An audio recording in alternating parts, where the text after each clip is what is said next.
This conference will now be recorded. अद्य शनिवासरः अथवा मन्दवासरः फाल्गुन शुद्ध अष्टमी दिनांक 23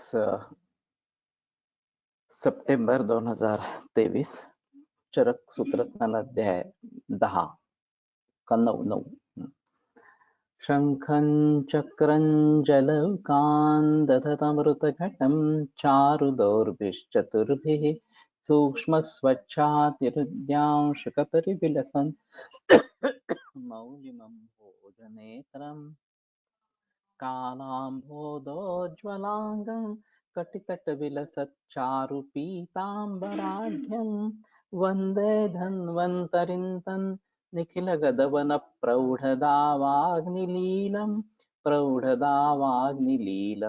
ब्रह्मणो हि समारब्धामात्रेयाद्येषु पूजिताम् अस्मदाचार्यपर्यन्तां वन्दे गुरुपरम्पराम् आयुर्वेदरतं वन्दे माधवाख्यं महागुरुम् आयुर्वेदामृतं सर्वं शिष्येभ्यो यः प्रदत्तवान् द्रष्टाज्ञानी दृष्टकर्मा कृतकर्मा तथैव च अध्यापको विश्वश्रेष्ठो महान् संशोधकस्तथा गुणैरेतैः समुदितैः यत्कार्यं प्रतनोद्दिशः समृद्ध्यर्थं हि कार्यस्य वयं नु प्रयतामहे सरस्वत्यै नमो यस्याः प्रसादात् पुण्यकर्मभिः बुद्धिदर्पणसङ्क्रान्तं जगदध्यक्षमीक्षते आत्रेयं प्रथमं वन्दे आयुर्वेदजगद्गुरुम् आयुर्वेदामृतं सर्वं गृहीत्वा हि सुरेश्वरात् अग्निवेशादिकेभ्यो यत् प्रयच्छत् मुनिसत्तमः प्रथमं तन्त्रकर्तारम् अग्निवेशं नमाम्यहम्।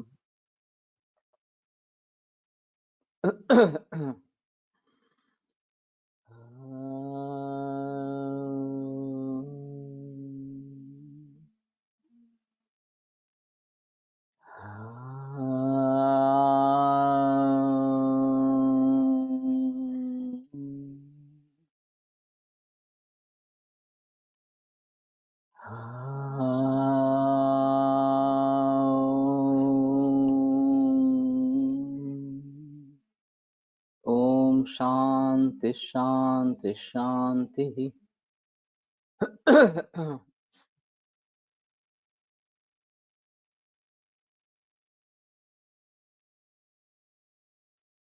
भिषक द्रव्याण्य उपस्थाता रोगी पादचतुष्टय गुणवत् कारणम नयम विकार विपशांति। तो चिकित्सा के जो चार पाद है वे अगर गुणवत् इस प्रकार के है तो विकार विपशांत ये कारण इस प्रकार के है। तो भिषक वैद्य द्रव्य यानी कि औषध उपस्थाता और रोगी ये चार पाद है चिकित्सा के और ये अगर गुणवत् इस प्रकार के है तो वो विकार की शांति के लिए कारण इस प्रकार के होते हैं। तो इसमें ऐसा है थोड़ा सा कि अभी काफी प्रयास चल रहे हैं मोदी गवर्नमेंट के कि आयुर्वेद की ओपीडीज बढ़े और सभी जगह आयुर्वेद की चिकित्सा उपलब्ध हो इस प्रकार से। लेकिन इसमें मुख्य रोल वैद्य का है और वैद्यों की संख्या नहीं बढ़ रही जो सच्ची तरीके से आयुर्वेद की प्रैक्टिस करने में सक्षम हो तो इससे कुछ फायदा इस प्रकार का नहीं होगा। तो कहने का तात्पर्य अर्थ ये है कि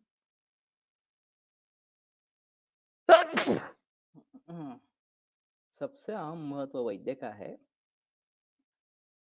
और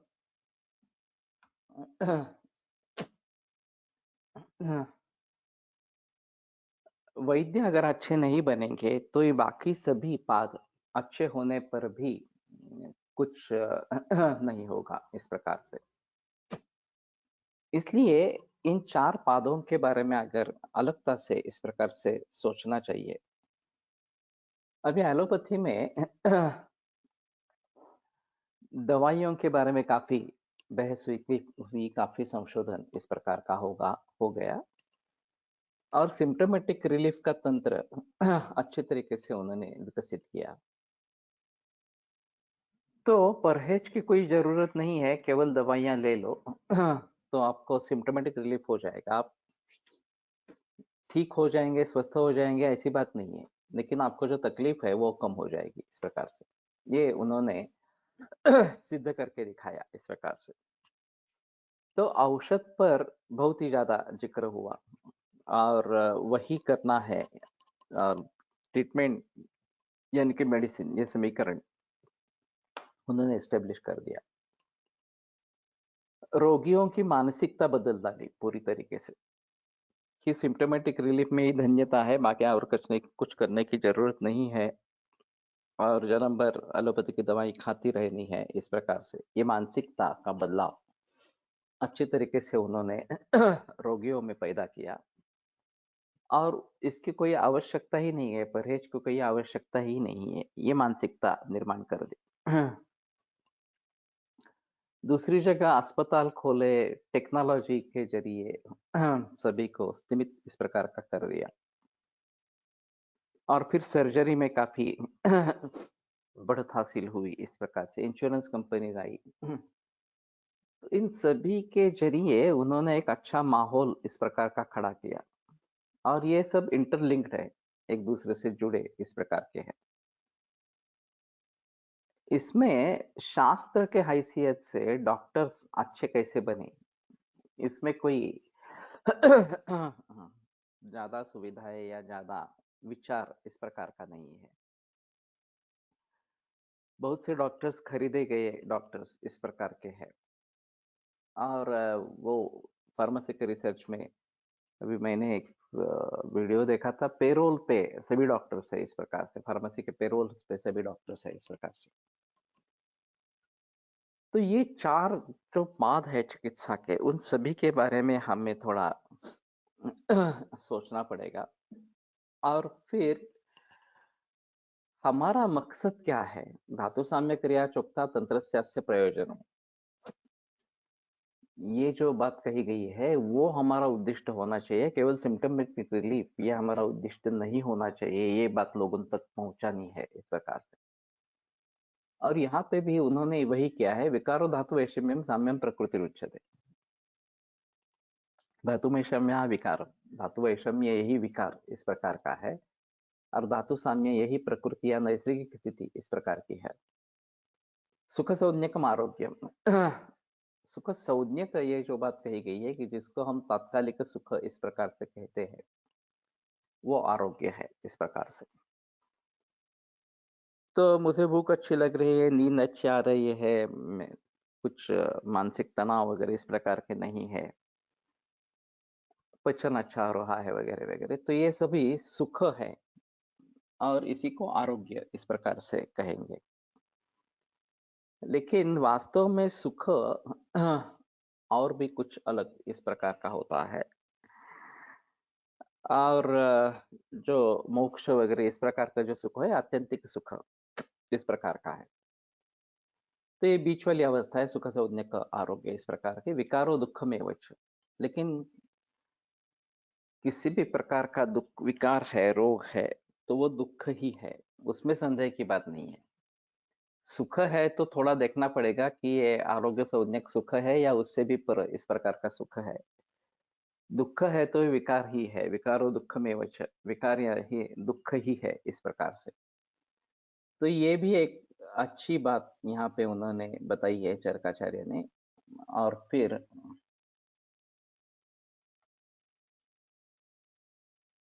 चतुर्णां भिषकादीनां शस्त्राणां धातु वैकृते प्रवृत्तिर्धातु साम्यार्थात् चिकित्सेत्यभिधीयते। ये चिकित्सा की डेफिनेशन है, व्याख्या है। किसको चिकित्सा कहते हैं? तो शस्त्राणां चतुर्णां भिषकादीनां, प्रशस्त इस प्रकार के 4 भिषक वगैरह जो है उनकी धातु वैकृते सति, धातु वैषम्य अगर है तो धातु साम्यार्था प्रवृत्ति, धातु साम्य के लिए जो प्रवृत्ति होती है उसको चिकित्सा कहते हैं। इसमें हर शब्द महत्वपूर्ण है। शस्त्राणाम चतुर्णाम भिषगादीनां, प्रशस्त इस प्रकार के 4 चतुष्टय, 4 ये भिषक वगैरह होने चाहिए। ये पहली बात। धातु विकृति है, धातु वैषम्य है, ये बात होनी चाहिए इस प्रकार से। अभी कई जगह हम जब इंश्योरेंस के लिए इन्वेस्टिगेशंस करते हैं, तो पता चलता है कि शुगर लेवल हाई है, कोलेस्ट्रॉल हाई है, ईसीजी में परिवर्तन इस प्रकार के हैं वगैरह-वगैरह। रोगी को पूछा जाए, आदमी को पूछा जाए तो बोलता है नहीं मुझे कोई तकलीफ नहीं होती, मुझे शुगर बढ़ी है इसलिए कुछ सिम्पटम्स है, ना ही मुझे ब्लड प्रेशर बढ़ा है इसलिए कुछ सिम्पटम्स है वगैरह-वगैरह। अब इसको ये धातु वैषम्य या धातु वैकृत इस प्रकार का लेबल लगा देते हैं कि बस ये विकृति है इस प्रकार से। सच ही में ये विकृति है या नहीं है, ये बात सोचने की इस प्रकार की है। अब एलोपैथी कहती है कि ये जो इन्वेस्टिगेशंस में दिखा रहा है और सिम्पटम्स अभी कुछ भी नहीं है। फिर भी ये समझकर चलना चाहिए कि आगे चलकर इसको तकलीफ होगी और इसलिए उसको ट्रीटमेंट देने की ज़रूरत है।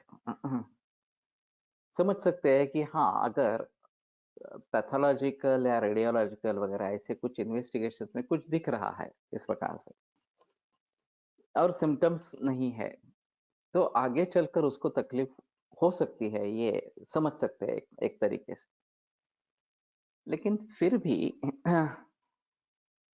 उसका उपाय क्या है तो दवाइयाँ शुरू करना। बीपी बढ़ा है तो बीपी की दवाइयाँ शुरू करो, डायबिटीज़ बढ़ा है तो डायबिटीज़ की दवा शुरू करो वगैरह-वगैरह इस प्रकार। ये सही जवाब है ही नहीं। अगर ऐसी भी बात होती है कि इन्वेस्टिगेशंस विकृत है, एब्नॉर्मल है, तो वो क्यों एब्नॉर्मल है, ये देखना ज़रूरी है ना, उसके कारण ढूँढने ज़रूरी है। तो लाइफ़स्टाइल में क्या परिवर्तन करना है, खाने-पीने में क्या परिवर्तन करना है, सोच में क्या परिवर्तन करना है, वगैरह-वगैरह। इस इन सभी के बारे में सोचना है और केवल दवा लेना ये तो उसका उपाय है ही नहीं। तो सच ही में धातु वैकृत है या नहीं है, ये देखना एक अहम मुद्दा है।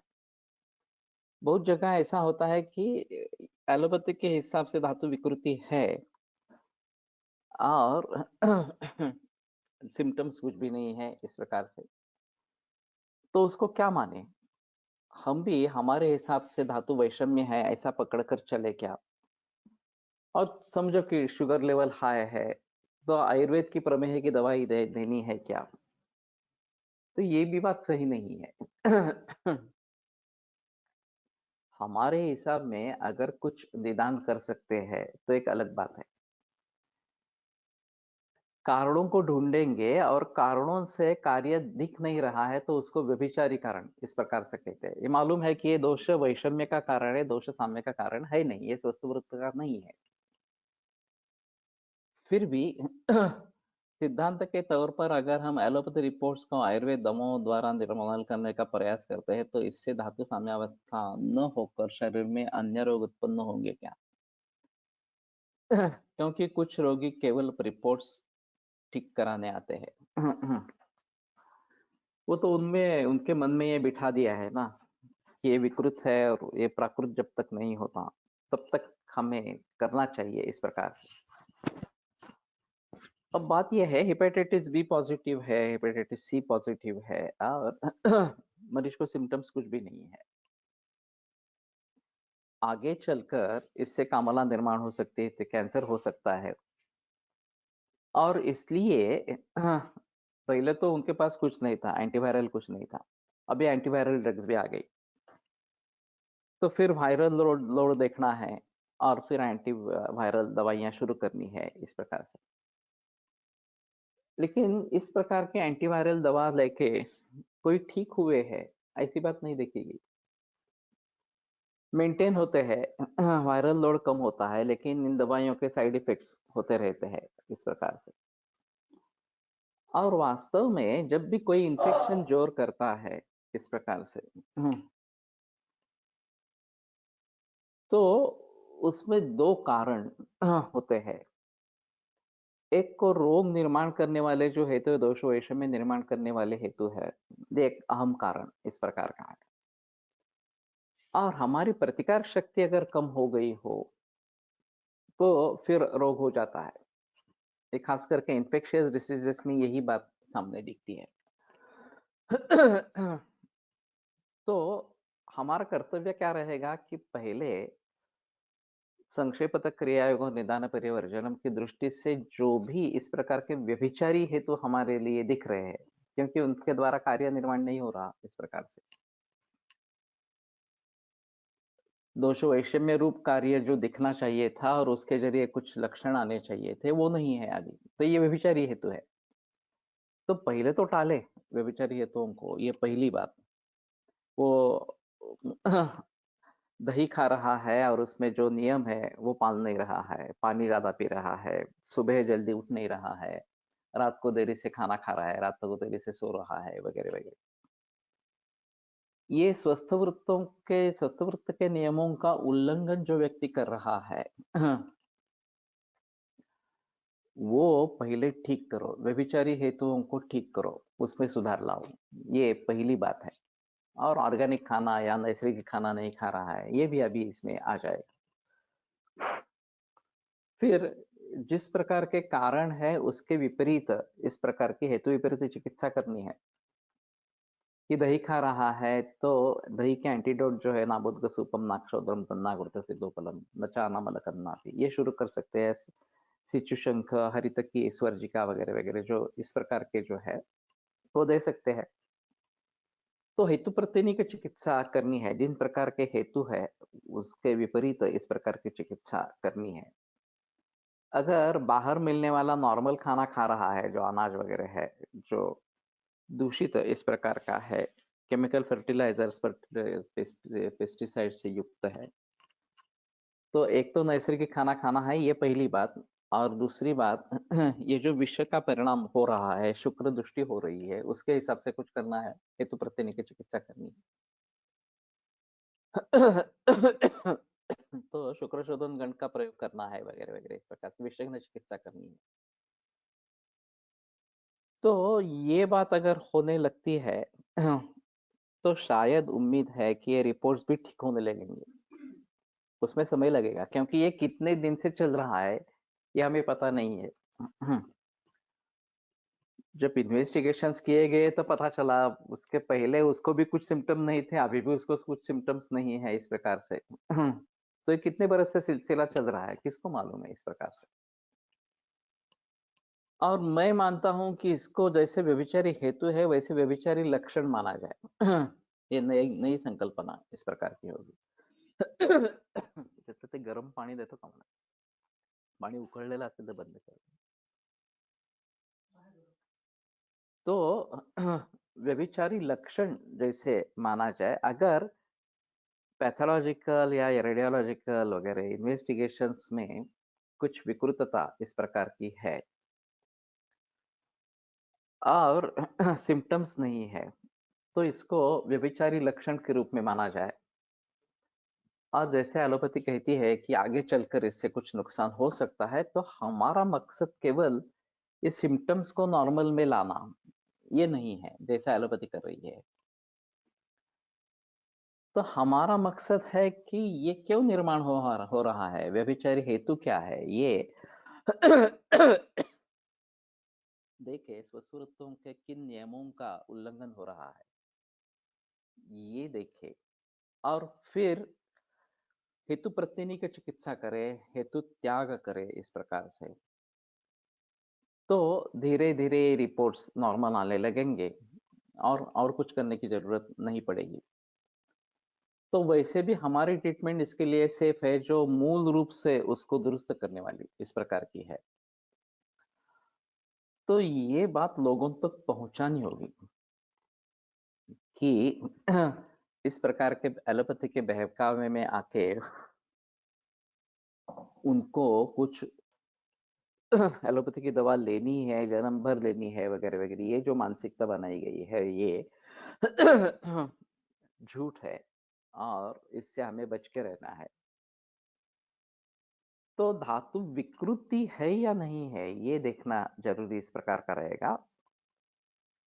अगर हमारे हिसाब में धातु विकृति नहीं भी है, तो भी इनको एक व्यभिचारी लक्षण समझकर उसके बारे में मूल रूप में जाकर चिकित्सा करनी है।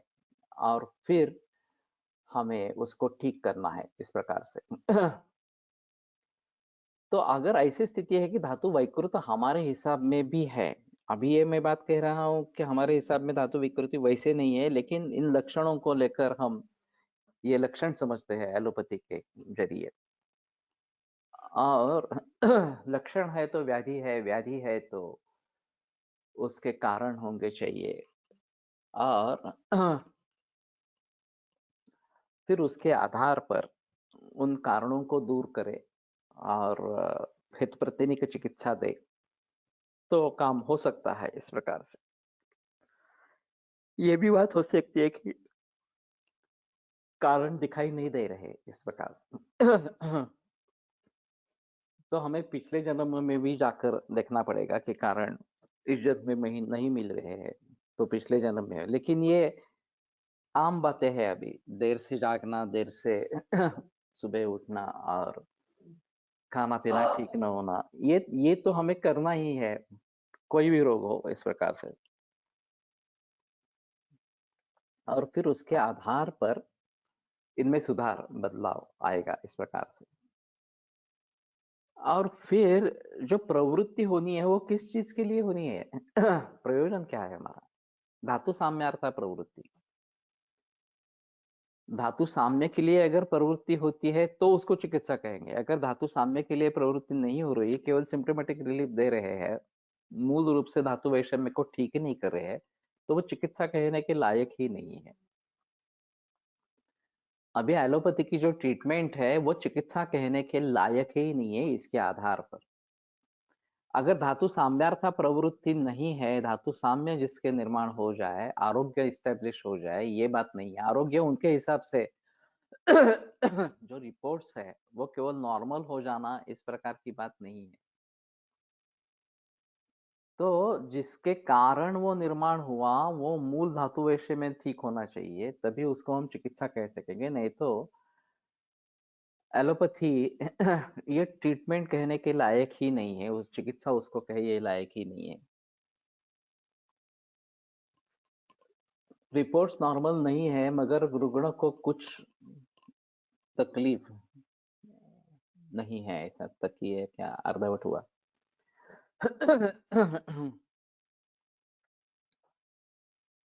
तो हमारा मतलब उस समय में ऐसा है कि धातु साम्य प्रस्थापित कैसे हो जाए इसके बारे में सोचना है। तो उसके जो भी कारण है वो टालना, हेतु विपरीत इस प्रकार की चिकित्सा करना, और फिर कुछ भी अगर नहीं समझ रहे हैं तो कम से कम पंचकर्मा और रसायन चिकित्सा करनी, ये सबसे अहम मुद्दा है। अगर पंचकर्म करवाने के लिए रोगी योग्य है तो पंचकर्म करवा के रसायन चिकित्सा दे देंगे, तो ये किसी भी रोग के लिए उपयुक्त इस प्रकार का हो जाएगा। चाहे आप कुछ समझे न समझे इस प्रकार से। उसमें भी अगर सूक्ष्मता होनी चाहिए कि अच्छी तरीके से निदान हो, अच्छी तरीके से चिकित्सा हो, तो पंचकर्म और रसायन इस प्रकार से कर सकते हैं। लेकिन इससे ये स्पष्ट होता है कि हमारी चिकित्सा चिकित्सा कहने लायक है और एलोपैथी की चिकित्सा चिकित्सा है ही नहीं, जिसको आज पूरी दुनिया चिकित्सा समझती है, ट्रीटमेंट समझती है। तो अगर धातु साम्य के लिए हम नहीं कर रहे हैं तो ये वास्तव में चिकित्सा है ही नहीं। उसी को चिकित्सा कहेंगे जो धातु साम्य के लिए की जाए इस प्रकार से। और सही में धातु वैषम्य होना चाहिए, धातु विकृति होनी चाहिए, तभी हम कहेंगे कि ये धातु साम्य के लिए चिकित्सा करनी आवश्यक इस प्रकार से होगा। और इसीलिए ये जो चिकित्सा की व्याख्या है, चिकित्सा की अन्य अन्य भी व्याख्या है, चिकित्सा रूप प्रतिक्रिया, ये भी एक बात बताई जाती है इस प्रकार से। और आगे और भी इस प्रकार के आएंगे। सात चिकित्सा विकाराणाम कर्म तद विशेषाम स्मृतम, ये जो 16वें अध्याय में कथम शरीर धातूनां वैषम्यम न भवेदिति समानांचानुबंधस्य इत्यर्थं क्रियते क्रिया वगैरह। सा चिकित्सा विकाराणाम कर्म तद विशेषाम स्मृतम, इस प्रकार की चिकित्सा के कई डेफिनेशंस है। तो इसमें ये एक अहम डेफिनेशन है कि हमें धातु विकृति निश्चित रूप से होनी चाहिए और फिर उस अवस्था में ये प्रशस्त विषगादि चार लोगों का, चार चीजों का धातु साम्य के लिए उनका प्रवर्तन होना, ये प्रवृत्ति होना, ये चिकित्सा कहलाएगी। नहीं तो वो चिकित्सा है ही नहीं इस प्रकार। श्रुते पर्यवदातत्वं बहुशो दृष्टकर्मता दाक्षं चौचमैति ज्ञेयं वैद्ये गुणचतुष्टयम्। तो हर ये जो चार पाद बताए, हर पाद के लिए चार चार गुण चरकाचार्य बताते हैं एक एक पाद के लिए। श्रुते पर्यवदातत्वम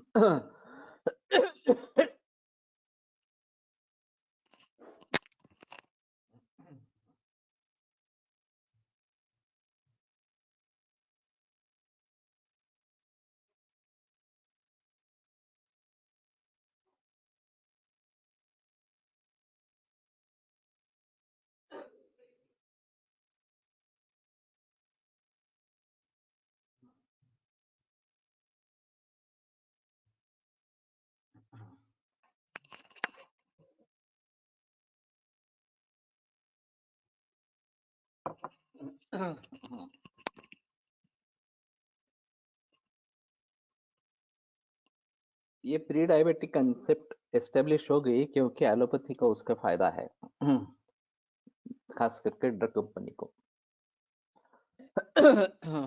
और घबरा जाने से और बढ़ जाता है डायबिटीज, और फिर HbA1c बढ़ने लगती है। तो अभी 5.6 बता रहे थे, पहले 6.3 बताते थे। अब अमेरिकन मेडिकल एसोसिएशन 7.4 बताती है। 8.4, 7.4 भी नहीं, 8.4 बता रही है नॉर्मल HbA1c। तो ये काफी झमेला है इसके बारे में। तो श्रुत जो है वो ज्ञान है इस प्रकार का, पर्यवदातत्व विशुद्ध ज्ञानवत्वम गुरुशास्त्र सेवनादिना। प्रायव पर्यवदातत्वम या शब्दाचा अर्थ काय आहे? अवदात का ज्यादा मतलब सुंदर इस प्रकार का, शोभिवंत इस प्रकार का है। यहाँ जो टीकाकार ने अर्थ किया है विशुद्ध ज्ञान इस प्रकार से, और उसका कारण भी बताया गुरु शास्त्र सेवनादिना। गुरु और शास्त्र इनका सेवन करने से, या फिर अच्छे गुरु के पास अच्छी तरीके से शिक्षा ली।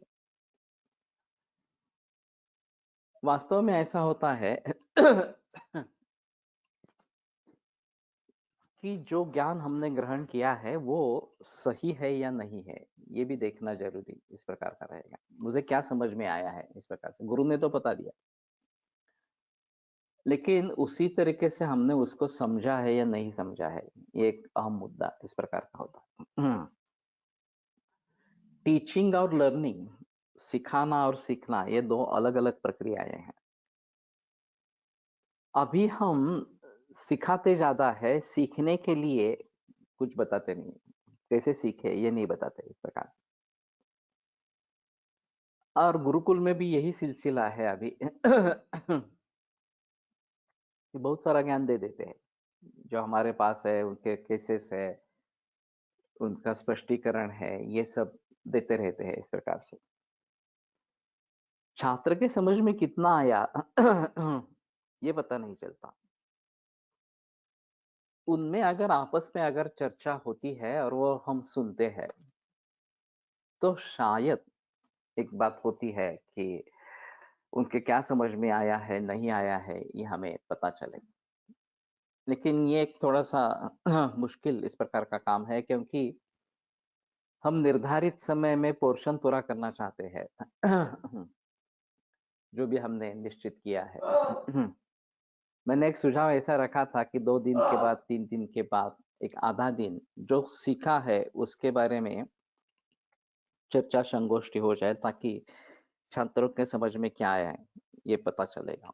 तो इससे दिन बढ़ेंगे तो मूल्य बढ़ेगा उसका जो है। और वैसे भी काफी छात्र ऐसे होते हैं, हम केवल रहने का और खाने पीने का मूल्य लेते हैं, सिखाने वाले अपने अपने खर्चे से आते हैं, अपनी प्रैक्टिस बंद करके आते हैं, 2-3 दिन सिखाते हैं, वापस चले जाते हैं। अब तो इस साल में अभी के जो गुरुकुल चल रहा है उसमें हमने अध्यापकों को ये भी कहा कि उनके रहने का और खाने पीने का खर्च भी वही उठाए, इस प्रकार से वो भी कट कर दिया छात्रों में से, इस प्रकार से कोऑर्डिनेटर और जो अध्यापक आएंगे। अभी कुछ वैद्यों ने इसके लिए डोनेशन दे दिया। सभी वैद्यों को देना पड़ा ऐसा नहीं हुआ, लेकिन डोनेशन दे दिया। तो उससे प्रतिष्ठान ये खर्चा उठा रही है। उनका भी बोझ नहीं तो ये 16,000 तक जाने वाला था, तो 13,000 में बिठा दिया। केवल छात्रों का खाना पीना और उनका रहना, ये जो है इसी का खर्च उनसे ले लिया गया इस प्रकार से। तो थोड़े भी दिन बढ़ते हैं तो फिर ये मामला और गंभीर इस प्रकार का हो जाता है। तो इसलिए दिन नहीं बढ़ा सकते ज्यादा, और पोर्शन तो पूरा करना है, ये बात होती रहती है। और फिर हर एक अध्यापक के अनुसार उसका जो ज्ञान है, उसका जो अनुभव है, उसके आधार पर उसको समय ज्यादा लगता है वगैरह, ये भी बातें होती है। तो मेरा सुझाव है कि जो हम बताना चाहते हैं वो प्रिसाइज बताएं। ऐसा नहीं हो कि मुझे ये बताना चाहिए था लेकिन ये बता नहीं पाया, इस प्रकार से। और वे छात्र भी कैसे, इसके आधार पर भी ये निश्चित होता है इस प्रकार से। परीक्षा फॉर्म फिलिंग स्वरूप में ले सकते हैं। लेकिन परीक्षा का पैटर्न हम नहीं चाहते हैं वास्तव में,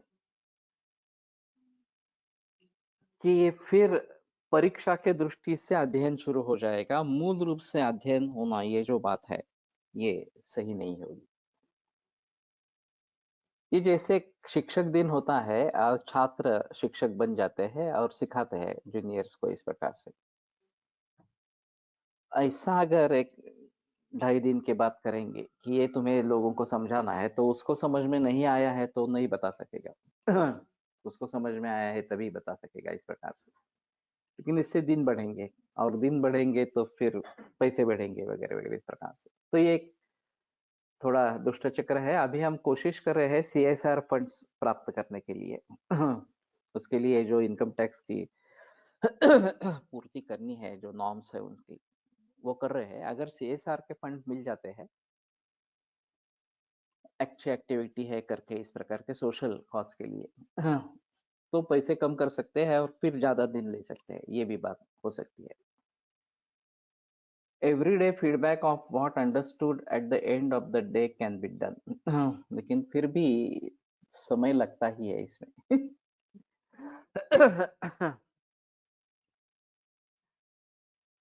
ठीक है, देखते हैं कि किस प्रकार से हम आगे बढ़ेंगे।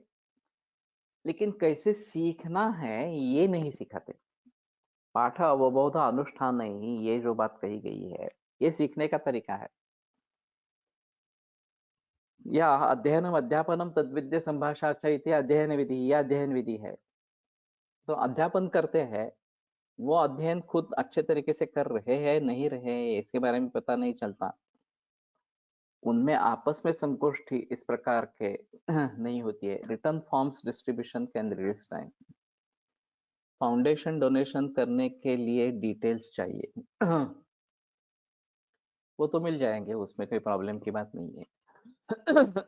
वेद सर से कांटेक्ट करो। तो चैरिटेबल ट्रस्ट है तो डोनेशंस ले सकते हैं, उसमें प्रॉब्लम नहीं है।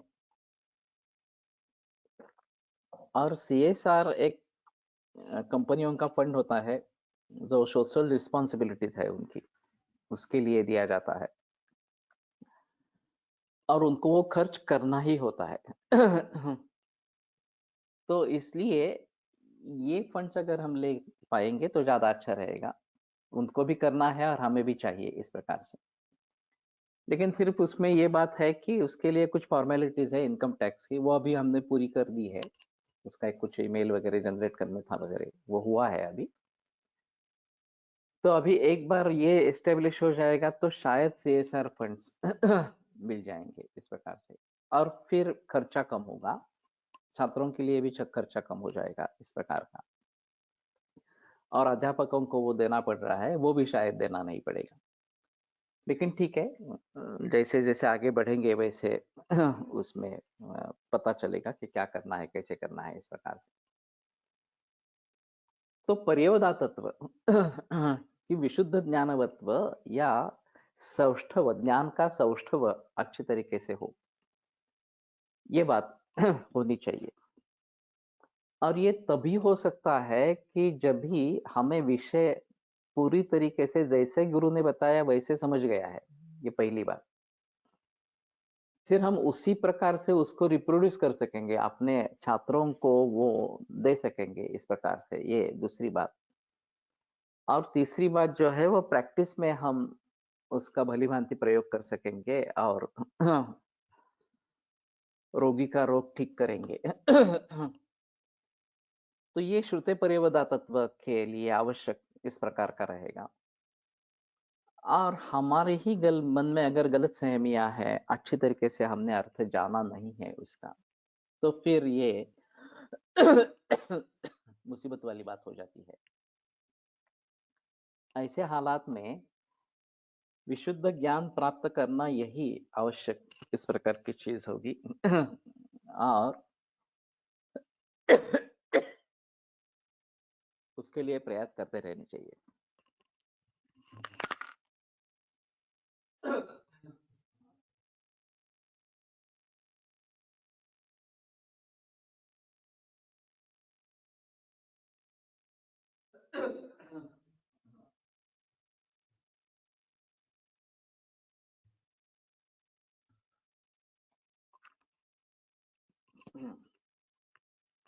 ये सेति कर्तव्यता को रोगोत्पादक हेतु निदानम, ये जो व्याख्या है समझो की, तो इसको समझ पाना, भली भांति समझ पाना ये काफी मुश्किल काम है। कोलटकर सर तो सिखाते थे। और कुछ छात्र जल्दी सीख जाते हैं, कुछ छात्रों के लिए समय लगता है इस प्रकार से। लेकिन जब तक उसके समझ में नहीं आता तब तक ये सिखाते रहते इस प्रकार से। और फिर उन्होंने एक अनुभव बताया था कि एक ऐसा ही कुछ छात्र था, सामान्य था छात्र, और फिर ये बताते रहे 1 घंटा चला गया इसमें कि उसको समझ में नहीं आ रहा था, समझ में नहीं आ रहा था। फिर 1 घंटे के बाद जब उसके मन में ये समझ में आया, हाँ ठीक है तो ऐसा है इस प्रकार से, तो उसने बोला "हाँ, अभी मेरे सर का बोझ उतर गया।" इस प्रकार से भारापगमे सुखेन समृद्धः स्मः, कि बोझ बड़ा रखा था सर पे, वो दूर होने से मैं सुखी हो गया इस प्रकार से। तो ये करना जरूरी इस प्रकार का है। जब तक छात्र पूरी तरीके से समझ नहीं पाता तब तक सिखाते रहना चाहिए। मराठी गुरुजी ने एक बार कहा था कि समझ में न आना ये कोई गलती नहीं है, ध्यान न देना ये गलती है। तो अगर हम अच्छी तरीके से ध्यान दे रहे हैं और फिर भी समझ में नहीं आ रहा है तो बार बार कोशिश करनी है। हम ध्यान ही नहीं दे रहे हैं तो समझ में नहीं आएगा, तो ये छात्र की गलती है, फिर उसको सिखाना नहीं है इस प्रकार से। तो विशुद्ध ज्ञानवत्व होना ये अहम मुद्दा इस प्रकार का रहेगा। और हमारे हिसाब में अगर देखा जाए तो अभी संस्कृत का प्रचलन ही नहीं है। हम जो प्रयास कर रहे हैं ये इस प्रकार से, ये थोड़े थोड़े प्रयास है इसके बारे में, तो मूल ग्रंथ को पढ़ भी नहीं सकते, वो अर्थ समझना, उसके बारे में गहराई में जाना ये तो बात अलग है। मूल सूत्र को अगर संस्कृत में पढ़ ही नहीं पाते हैं ठीक तरीके से तो वो क्या पर्यवदात्वत्व होगा, क्या श्रुत होगा, क्या ज्ञान होगा इस प्रकार से। तो हमें इसके बारे में सजग होना है, और जहां तक हो सके सच्चे तरीके से ज्ञान लेते रहना चाहिए इस प्रकार से। और इसलिए ये अध्यापकों का भी कर्तव्य होता है कि उनको शुद्ध ज्ञान हो, ये पहली बात है। और फिर वो अच्छी तरीके से लोगों को सिखा सके, ये दूसरी बात है। और छात्र भी ऐसे हो कि वो सीख सके। कई छात्र अंडर प्रैक्टिस ज्वाइन होते हैं लेकिन साथ में पीजी की तैयारी करते हैं, क्लिनिक संबंधित वाचन नहीं कर पाते हैं। ऐसे में उन्हें चिकित्सक के रूप में कैसे तैयार किया जाए? ऐसा है, किसको महत्व देना है किसको नहीं देना है, ये बात सोचनी है। अब पोस्ट ग्रेजुएशन होना एक अहम बात हो गई कि ये चाहिए, और उसका एक तरीका है, ढांचा है परीक्षा का, उसकी एक अलग तैयारी है। उस तैयारी के बिना उसमें सफलता पाना काफी मुश्किल है, और सफलता नहीं पाएंगे तो पीजी नहीं कर पाएंगे, इसलिए उसको समय देना है। लेकिन ये भी बात है कि केवल वही करते रहेंगे और प्रैक्टिस छोड़ देंगे, या ये सुबह का वाचन या बाकी इस प्रकार से जो ज्ञान हासिल करना है वो छोड़ देंगे, कंठस्थीकरण छोड़ देंगे, तो भी सही नहीं है। तो इन सभी बातों को ध्यान में रखते हुए किसको कब प्रायोरिटी ज्यादा देनी है ये सोचना है, और फिर उसके आधार पर आगे चलना है। सुश्रुत हमारा एक अच्छा उदाहरण है कि उसने प्रैक्टिस बिल्कुल बंद नहीं करी पीजी के तैयारी के लिए, क्लिनिक में आता रहा और वो भी करता रहा इस प्रकार से, और उसका अच्छा रैंक आया था। उसको पूरे भारत में कहीं भी एडमिशन मिल सकती थी। हमने तो सोच लिया था कि पुणे में एडमिशन लेनी है, बाकी कहीं जाना ही नहीं है इस प्रकार से। तो पुणे में एडमिशन हो गई, तिलक आयुर्वेद में एडमिशन हो गई, और वहीं से एमडी हो गया। लेकिन उसके लिए प्रैक्टिस बंद कर देनी चाहिए ऐसी आपत्ति नहीं है वास्तव में इस प्रकार से। वैसे भी उसका कंठस्थीकरण अच्छा है तो उसका भी फायदा परीक्षा में मिलता है। और ये जो टेक्निक है वो समझ लेना जरूरी इस प्रकार का है। तो प्रायोरिटी क्या है ये देखना जरूरी इस प्रकार का होगा। तो श्रुते पर्यवदातत्वम यानी कि विशुद्ध ज्ञानवत्व ये होना जरूरी है। बहुशः दृष्टकर्मता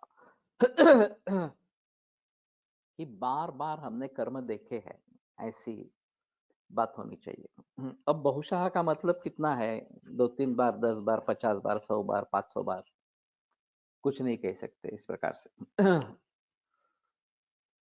और वो जो हम देखते हैं, वो देखने के समय मुझे ये आगे करना है किसी प्रकार से, ऐसा सोच समझ कर देखना है। मुझे इससे से सीखना है, ये सोच समझ कर देखना है।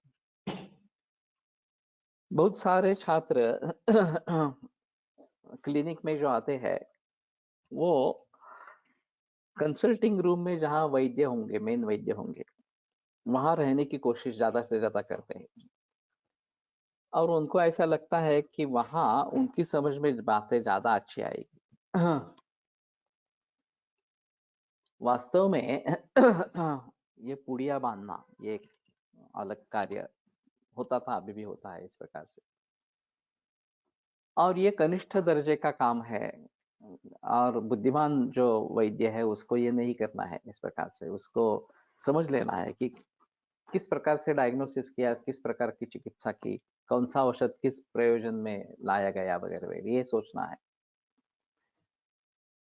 लेकिन मेरे कुछ छात्रों का कहना है कि पूड़ी बांधते समय जो सीखते हैं वो ज्यादा अच्छा है, सर के नजदीक खड़े रहने से उसमें ज्यादा समझ में आता है, क्योंकि उसके ऊपर विचार शुरू हो जाता है कि ये क्यों दिया है, क्या इस प्रकार से क्या निदान किया, और फिर उसके हिसाब से क्या चिकित्सा की वगैरह वगैरह जो बात है। तो उसी प्रकार से अगर दृष्ट कर्मता ये बात है कि वमन देखा जाए, विरेचन देखा जाए, बस्ती देखा जाए, अंजन, नत, रत्न, तर्पण, पुष्पक वगैरह वगैरह सभी जो चीजें हैं, वो भली भांति हम अगर देखेंगे इस प्रकार से तो उससे कॉन्फिडेंस निर्माण होगा, और उसमें भी कार्यकारण भाव क्या है ये समझ लेना जरूरी है, ये क्यों कर रहे हैं इस प्रकार से। तो फिर वमन के पूर्व दिन उत्कृष्ट उत्कृष्ट करने वाला आहार देना है, दही किसको देना है, या फिर ये मांस दही कॉम्बिनेशन किसको देना है, केवल चावल की खीर किसको देनी है, वगैरह वगैरह। उसके पीछे लॉजिक क्या है? जी, नवीन छात्र केवल फॉर्मुलेशन के पीछे पड़ जाते हैं, जबकि शास्त्र सब शास्त्र में दिया है। तो इन बातों को जरूर ध्यान में रखना है कि समझने की कोशिश होनी चाहिए। क्या है इस प्रकार से। बहुशः दुष्ट कर्मता का मतलब ये है कि अगर हम 10 ही कर्म देखेंगे, लेकिन वो किस तरीके से अच्छी तरीके से किए जाते हैं, ये अगर देखा जाए, तो हम बहुत सारे कर्म कर सकते हैं। मैंने केवल 3 वमन कर्म देखे थे मेरी विद्यार्थी दशा में। मैंने दिए हुए वमनों की संख्या कई हजार इस प्रकार की है। तो अभी देते-देते आप सीखते रहते हैं इस प्रकार के। जो भी मैंने देखा था उसके आधार पर मैंने जो आगे शुरू कर दिया, सोच समझ कर शुरू कर दिया। और शुरू में तो मेरे पास अम्ल पित्त और तमक श्वास यही ज्यादा मरीज थे। इन दोनों में वमन का काफी अच्छा रोल है। तो वो मैं वमन देता रहा इस प्रकार से, बहुत सारे छात्रों में वमन देता रहा। एक समय में 2-2 3-3 वमन भी चलते थे। अभी ये सीजन का काफी बदलाव आ गया है, वसंत ऋतु तो ज्यादा मिलता ही नहीं है। और मेरे पास मरीज जो है वो भी पुणे के मरीज कम है, बाहर से बहुत मरीज ज्यादा है, पूरे महाराष्ट्र से और पूरे देश से मरीज है। तो ये बात नहीं होती है इस प्रकार से। तो बहुशः दुष्टकर्मता और दुष्टकर्मता ये जो है केवल कर्म देखे है इस प्रकार की बात नहीं, वो समझ कर देखे, ये बात महत्वपूर्ण है। हर क्रिया के पीछे क्या लॉजिक है ये समझना ज्यादा महत्वपूर्ण है। और फिर ये फलद्रूप होगा जब हम खुद कर्म करना आरंभ करेंगे, तो हमें पता चलेगा कि हाँ ये ऐसा ही करना है, इसमें ये परिवर्तन लाना है, वगैरह वगैरह इस प्रकार से। दाक्ष्यम, दक्षता इस प्रकार से, अलर्ट होना इस प्रकार से। तो कहीं कुछ गड़बड़ हो रही है, तो सजग होना बहुत जरूरी है। और फिर कुछ होने से पहले ही अगर हम सावध इस प्रकार के हो जाते हैं, तो बड़ा अरिष्ट टल सकता है कि आगे कुछ तकलीफ हो जाए, कुछ सीरियस सिचुएशन का सामना करना पड़े, ये बात नहीं होगी। तो दक्षता होना जरूरी है। प्रक्षण पश्चनार्थान प्रतिक्षणम, ये जो बात बताई गई है कि हर क्षण में रुग्णों को देखना है इस प्रकार से। इंडोर जो ट्रीटमेंट होती है वो अच्छी तरीके से होनी चाहिए। और फिर अगर इसमें कुछ बदलाव आ रहा है तो हमें तत्काल उसके बारे में सजग इस प्रकार का होना है। ये अविनाश लेने ने एक मुद्दा बताया था, वो सर्जरी के बारे में था कि कोई एक्सीडेंट की केस आई थी और ऊरू में आघात हुआ था। मेजरमेंट्स लेके रखी थी, 2 घंटे के बाद पता चला कि सूजन आ रही है वहां पे और मेजरमेंट्स बढ़ रही है। तो फिर तत्काल सर्जरी का निर्णय लिया गया, वहां अंदर आर्टरी रप्चर हो गई थी इस प्रकार से। तो ये जो अलर्टनेस है कि क्या क्या होने की पॉसिबिलिटी है, ये हमें हमें ज्ञान होना चाहिए उसका।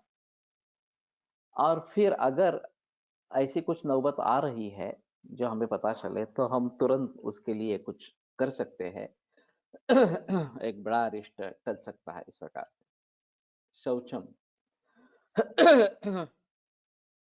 तो शुचिता, ये शुचिता केवल शारीरिक शुचिता शुचिता इस प्रकार की नहीं है, मानसिक शुचिता भी होना जरूरी है।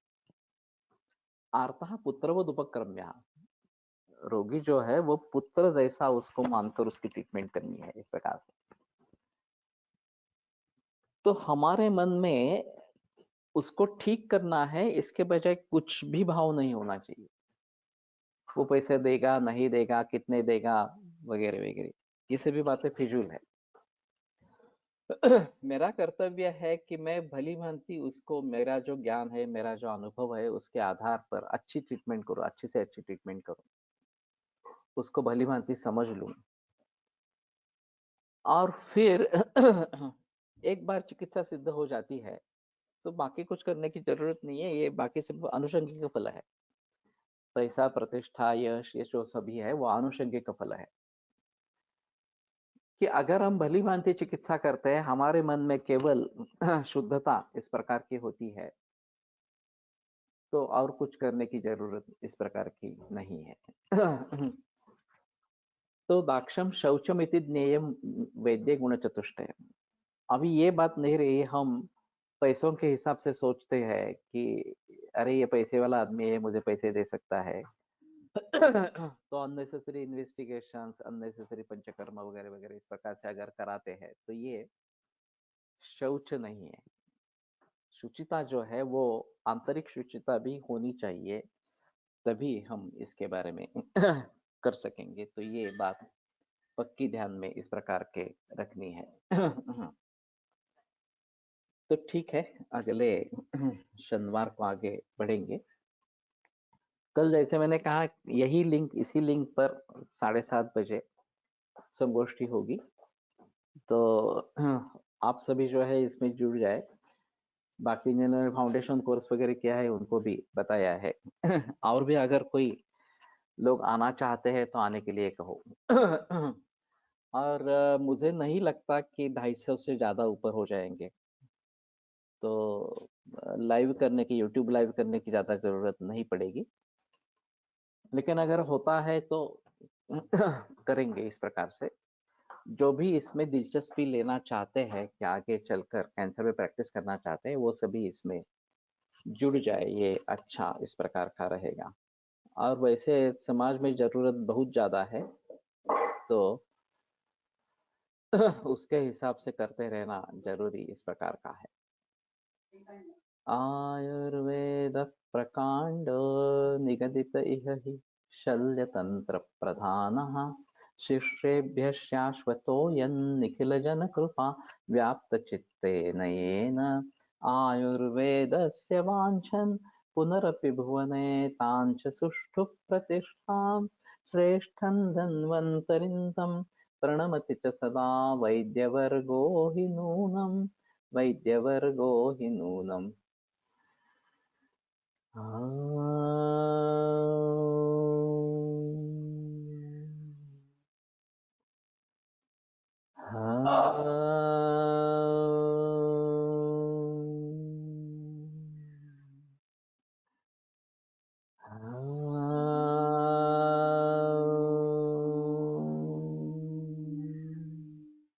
ओम शांति शांति शांति। विरम्यते व्याख्यान व्यापारात्।